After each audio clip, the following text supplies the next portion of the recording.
செய்தி. கொலை நடந்தது எப்படி என்று ஆம்ஸ்ட்ராங்கின் அண்ணன் விளக்கமளித்துள்ளார். நான் பார்த்தபோது ஆம்ஸ்ட்ராங் ரத்த வெள்ளத்தில் இருந்தார் என்றும் சற்று நேரத்தில் மயக்கமடைந்தார் என்றும் வீரமணி தெரிவித்துள்ளார். ஆம்ஸ்ட்ராங்கிற்கு உணவு டெலிவரி வந்துள்ளதாக அருகிலிருந்த பாலாஜியிடம் ஒரு கும்பல் கூறியுள்ளது என்று வீரமணி தெரிவித்துள்ளார். தற்போது ஆம்ஸ்ட்ராங்கின் அண்ணன் வீரமணியின் பேட்டியை பார்க்கலாம். கோவிலில் இருக்கும்போது திடீர்னு ஒரே சத்தமாக இருந்தது. என்னடா சத்தம்ன்ட்டு இந்த கன்ஸ்ட்ரக்ஷன் ஒர்க் பண்ணிட்டு இருக்காங்க. அந்த இடத்துல அந்த மிஷின் தள்ளுற சத்தம் போலகுதுன்ட்டு நினச்சிருந்தேன். எல்லாம் ஒடையாவது பார்த்துட்டு என்னான்னு கேட்கும்போது இந்த மாதிரி ஆம்ஸ்ட்ராங்க வந்து வெட்டுறாங்கன்னு சத்தம் போட்டுன்னு ஓடுறாங்க. அந்த நேரத்தில் நான் கேட்ட உடனேயும் ஓடுனேன் அந்த இடத்துல ஸ்பாட்டுக்கு. அந்த ஸ்பாட்டுக்கு போகும்போது எதிர்க்க எல்லாம் கத்தி வச்சுன்னு 2-3 பேர் ஓடியாரானுங்க எதிர்க்கும். ஒருத்தர் வந்து வெட்டினாப்புல, நான் மிஸ் பண்ணிட்டேன், அந்த இதை தபாஞ்சிட்டேன்.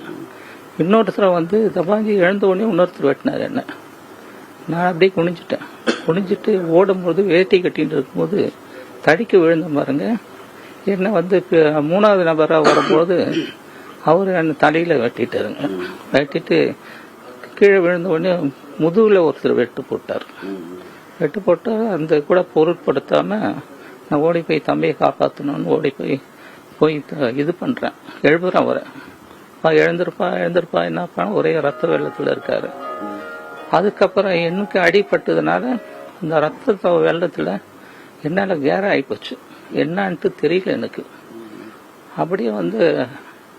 அப்படியே ஒரு மயக்கமான நிலையில ஏற்பட்டதுனால எங்க மிஸ்ஸஸ் வந்தாங்க. வந்துட்டு உடனே துணி கொடுத்து அப்படியே அந்த தடையில அழுத்திட்டு ஹாஸ்பிட்டலுக்கு அழைச்சின்னு போயிட்டாங்க. உடனே அந்த மூச்சு விட்டு இருந்ததா சத்தம் கேட்டது, அவ்வளவுதான். அதோட எத்தனை பேர் நான் ஓடும்பொழுது அவரை ஓடும்பொழுது நான் சத்தம் போட்டு ஓடிட்டு இருந்தேன். என்னாச்சு, ஏதாச்சும் யாரும் ஓடாத இருக்கக்கூடாது, அவர் உயிர் காப்பாற்றணும்ட்டு ஓடினேன். நான் ஓடும்பொழுது என்ன ஆச்சுன்னா எதிர்க்க வரானுங்க அவனுங்க வேகமா. அவனுக்கு பைக் எல்லாம் இந்த ஆப்போசிட் சைட்ல விட்டு இருக்கான். நான் சத்தம் போட்டு அந்த பக்கம் ஓடுவானுங்கன்னு நினைச்சேன். கடத்தல் பார்த்து எனக்கு ஆப்போசிட் சைடா வர்றதுனால எனக்கு வெட்டுப்பட்டு. நிறைய பேர் சொல்றாங்க உண்மையான குற்றவாளிகள் கிடையாது, ஆற்காடு சுரேஷ் தரப்பு கிடையாதுன்னு சொல்றாங்க. நீங்க என்ன சொல்றீங்க? அது குற்றவாளியை நான் பார்க்கலப்பா. நான் எனக்கு பார்க்க நேரம் இல்லை. 10 செகண்ட் நான் கத்தி நோக்கி வர்றதை தான் நான் பார்த்தேன் தவிர யாரு வராங்க என்ன இதுன்னு பட்டு இருந்தேன்னா நான் வந்து விழுந்துட்டு இருப்பேன். அது கத்தி படுத்து. அங்க சித்தாலும் நிறைய வேலை செஞ்சுட்டு இருந்தாங்க, நிறைய பேர் இருந்தாங்க. அவங்க எல்லாம் பிடிக்க ட்ரை பண்ணதா சொன்னாங்க. அப்படிப்பா அதெல்லாம் எனக்கு தெரியாதுப்பா, தெரியல, எனக்கு தெரியாது. என்னுடைய ஆவல் என்னன்னா தம்பியை போய் காப்பாற்றணும்னு ஓடுனேன். ஓடி போய் மேல விழுந்து பிடிச்சிடலான்னு அந்த நோக்கத்துல தான் நான் ஓடினேன். கடைசியில பார்த்தா ஆப்போசிட் சைட்ல இருந்து வருதுனால பார்க்கும்போது அது கீழே பாடி கீழே வந்துட்டு பாடி கீழே வந்து ரத்த வெள்ளத்தில் ஃபுல்லா. நானும் ஒரு 6 o'clock போயிட்டு கோவில் திறப்பேன் எப்பொழுதும் சாயங்காலத்துல. இங்க வேணுகோபால் சுவாமி டெம்பிள் அது திறந்துட்டு நான் உள்ள உட்காந்துட்டு இருப்பேன். அது இன்னைக்கு வெள்ளிக்கிழமையா இருந்தது. சரின்ட்டு உள்ள உட்காந்துருக்கும் போது இந்த மாதிரி சத்தம் கேட்டதுனால இந்த மேஷன் ஒர்க்குனால அந்த சத்தம் போடுறது நமக்கு. அதனால சத்தம் போடுறான்னு பார்த்தா அப்புறம் இந்த சத்தம் கேட்கவோ தம்பியை வெட்டுறான்னு ஒன்னே ஆம்ஸ்ட்ராங்க வெட்டுறாங்கன்னு ஒன்னே ஓட ஆரம்பிச்சதுனால எதிர்நீச்சல்ல அவனுங்க கத்தி எடுத்துன்னு ஓடியாரானுங்க. ஒவ்வொருத்தனும் எதிர வரவங்க எல்லாருமே வெட்ட ஆரம்பிக்கிறாங்க. எல்லாரையும் வெட்டாங்க, யாரும் எதிர்க்க எல்லாம் ஓடிட்டாங்க. நான் தான் எதிர்நீச்சல் ஓடுறேன். சரி கொஞ்சத்துல வெட்டுப்பட்டா கூட காப்பாத்திடலாம் அந்த நோக்கத்துல நான் ஓடுறேன். அந்த வெறியில